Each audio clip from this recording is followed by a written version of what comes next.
श्री जी मनाने लगी, ठाकुर जी फिर नहीं माने। सो श्री जी उठ करके यमुना जी के तट पर चली गई। जैसे ही श्री जी के नेत्रों का अश्रुबिंद आकर के यमुना जी के जल में एक बूंद गिरा, यमुना जी का संपूर्ण जल लाल पड़ गया। यमुना जी प्रकट हो गईं। हे श्यामा जी, आपको किसने विरह दिया?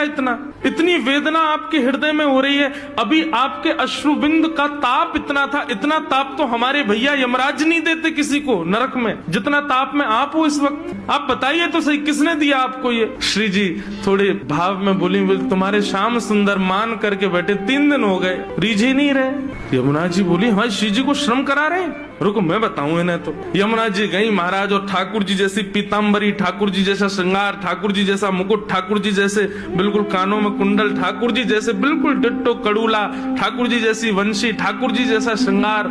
और श्रृंगार करके जैसे ही यमुना जी आई, श्री जी देख कर, अरे श्याम सुंदर आप मान गए?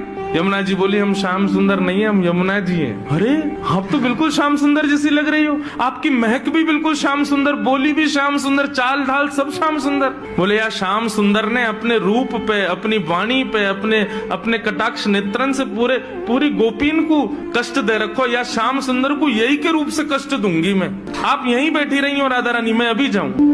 और यमुना जी श्याम सुंदर को रूप धारण करके बिल्कुल वैसी बाकी चाल, वैसी अदा, वैसे ही सब, जैसे ठाकुर जी चलते हैं, जैसे ठाकुर जी बैठते हैं, बिल्कुल वही अदा श्री यमुना जी जा रही हैं। ठाकुर जी मान करके बैठे हैं। सोई बगल से यमुना जी निकलने लगी। नूपुरों की आवाज जैसी छमछम आई तो ठाकुर जी बोले, ये तो हमारे नूपुरन की आवाज है, हम तो यहीं बैठे हैं, ये आवाज कहाँ से आ रही है? और जैसे ही ठाकुर जी ने पीछे देखा, श्याम सुंदर विचरण कर रहे हैं। ठाकुर जी बोले, जे कौन है? ठाकुर जी कहे, ओ भैया कौन हो भैया तुम? यमुना जी बोली, हम श्याम सुंदर। ठाकुर जी बोले, श्याम सुंदर तो हम हैं। बोले, तुम नकली भेलू पिया, असली हम हैं।